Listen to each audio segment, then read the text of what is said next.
Hey guys, it's Jim here, and we're finally back to Enlisted. So I've been kind of away from this game for a little bit. I was supposed to be grinding for the next level, and this came up.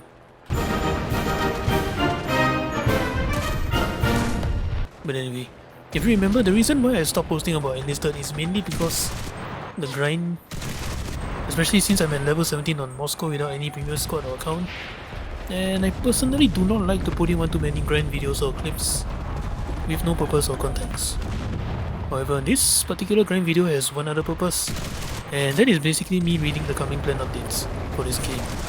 So while the gameplay happens in the back, I'm going to read the news and share my thoughts on them.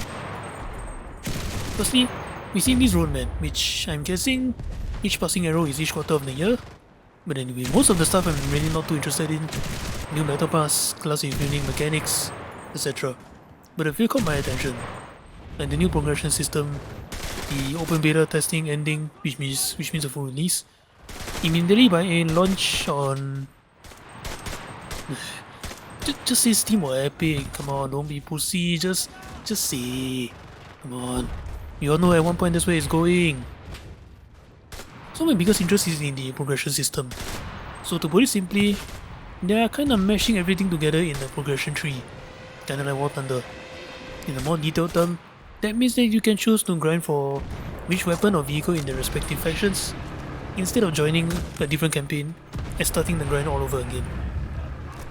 So you want a PPD 34, 38 with the drum mag?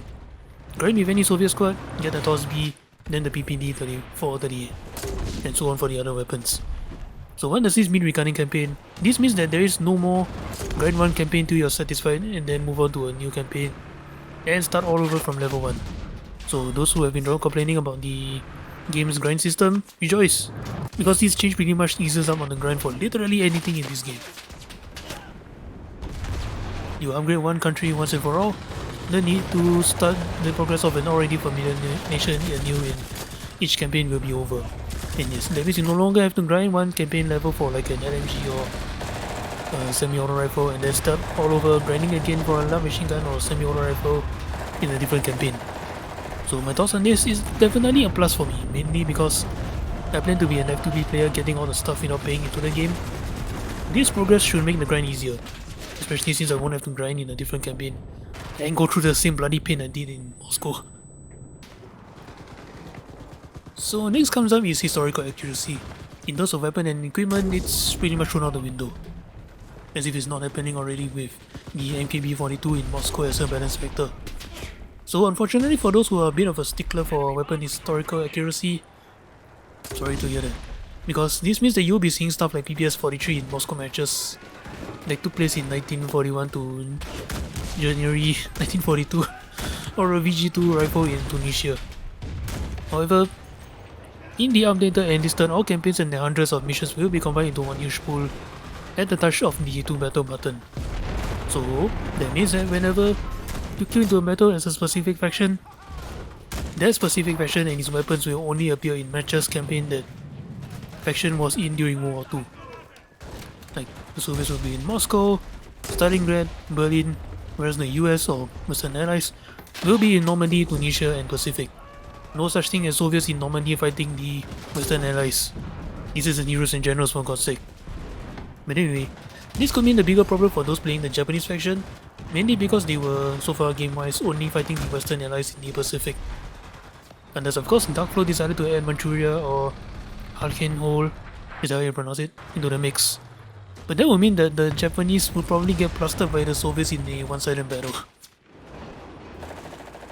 Personally, I don't really mind, although I feel that the current campaign separation could potentially have opened up different campaigns not featuring the same allies and Axis nations.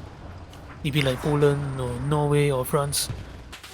Which probably won't happen now because they don't participate in too many battles as their nations, not as a branch of another country.